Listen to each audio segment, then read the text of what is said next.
नमस्ते। तपाईँ चाहिँ अब पोखरामा जागिर खोजिरहनु भएको छ भने चाहिँ यस्तो यस्तो जागिरहरू छ कि तपाईँहरूको लागि यति कायदाको जागिरहरू छन्, अनुभव छैन छ भने पनि जागिर छ। पोखरा कुन ठाउँमा जागिर चाहिएको छ टक्क हेर्नु होला हाम्रो वेबसाइट pokharajob.com.np मा गएर, अथवा पोखरा महानगरपालिकाको आसपासमा हुनुहुन्छ भने कार्यालयमा आएर पनि बुझ्न र भेट्न खोज्न सक्नुहुन्छ हैन। अनि अब हामी साझा जागिरहरू चाहिँ धेरै नै उपलब्ध छन्। त्यो मध्ये अब हजुरलाई मन पर्छ या पर्दैन सुन्नु होला अन्तिमसम्म। र यो जागिर मिलेन भने अन्य जागिरहरू चाहिँ हाम्रो वेबसाइट pokharajob.com.np जुन चाहिँ तपाईँको यो डिस्क्रिप्सनमा पनि देखिन्छ, तपाईँले डिस्प्लेमा पनि देख्नु होला, त्यो नाम सर्च गरेर हेर्न सक्नुहुन्छ। अथवा हाम्रो व्हाट्सएप नम्बर रहेको छ, व्हाट्सएप नम्बरमा पनि आएर हेर्न सक्नुहुन्छ बाहिरमा गएर जागिरहरूको लिस्टहरू है त।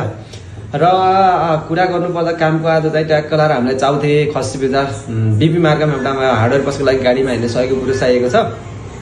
अनि पृथ्वी चौकमा चाहिँ एउटा ज्योतिष परामर्श केन्द्रको लागि चाहिँ अब भविष्य पनि हेर्ने काम पनि गर्ने टक्क गर्दै ज्योतिष परामर्श केन्द्रको लागि एउटा रिसेप्सनिस्ट चाहिएको छ, एउटा चाहिँ अकाउन्टेन्ट गर्ल चाहिएको छ है, दुईजना गर्ल चाहिएको छ। अनि त्यसपछि पृथ्वी चौकमा एउटा फेन्सी पसलको लागि सेल्स गर्ने महिला चाहिएको छ। बिहान 9 बजेबाट 6 बजेसम्म त्यस्तो कोही हुनुहुन्छ पृथ्वी चौक आसपासमा भने कन्ट्याक्ट गर्नु होला।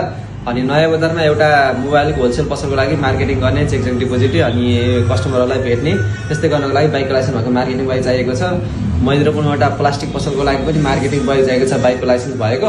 र एउटा हाम्रो कार्यालयनिर चाहिँ घरमा काम गर्नको लागि चाहिँ बिहान 3 घन्टा बेलुका 2 घन्टा गरेर दिनको 5 घन्टा काम गर्नको लागि चाहिँ महिला चाहिएको छ। बिहानको 7 बजेबाट 10 बजेसम्म र साँझको 4 बजेबाट 6 बजेसम्म। र अनि यही सेम कामको लागि समयको लागि चाहिँ एउटा पुरानो एयरपोर्टमा पनि चाहिएको छ, बिहान 7 to 10 र अर्को दिउँसोको 4 बजेबाट 6 बजेसम्म है त। पुरानो एयरपोर्ट आसपासमा हुनुहुन्छ अथवा हाम्रो कार्यालय आसपासमा हुनुहुन्छ भने सम्पर्क गर्नु होला है त। अनि त्यसपछि चाहिँ तपाईँको चाहिँ चाउथेमा चाहिँ एउटा हेभी इक्विपमेन्ट सोरुमको लागि चाहिँ अकाउन्टेन्ट पुरुष चाहिएको छ। त्यसमा कम्तीमा 2 वर्षसम्म समय दिन सक्ने हुनु पर्यो। यदि अनुभव छैन, ट्यालीमा काम सिक्नु भएको छ, +2 दिएर बस्नु भएको छ अथवा पास भएर ब्याचलर पढ्दै हुनुहुन्छ र बाइकको लाइसेन्स अनि अप्लाई गर्न सक्नुहुन्छ। र चाउथेमा एउटा फेरि अर्को हेभी इक्विपमेन्ट कम्पनीको लागि नै सोरुमको लागि नै +2 दिएर बसेको, पास आउट भएको, बाइक र आफ्नै साधारण लाइसेन्स भएको, सेल्स बोय चाहिएको छ। सेवा सुविधा एकदमै राम्रो छ। साधारण लाइसेन्स चाहिँ हुनु पर्यो, अनुभव पनि चाहिँ पर्दैन, टोटली काम सिक्न पाउनुहुन्छ, सिकाएर काम गर्छ। त्यो पनि कन्ट्याक्ट गर्नु होला।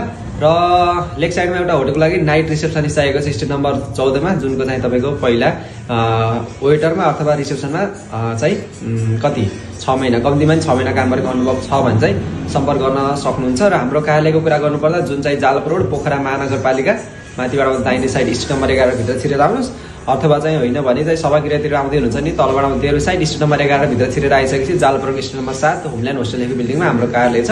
त्यहाँ आएर भेटेर तपाईँहरूलाई मिल्ने जानकारी बुझेर काममा जान सक्नुहुन्छ। अब यहाँ आउने फुर्सद छैन भने चाहिँ तपाईँहरू चाहिँ मजाले घरमै बसेर pokharajob.com.np यो वेबसाइट नाम सर्च गरेर हेर्न पनि सक्नुहुन्छ है त। धन्यवाद।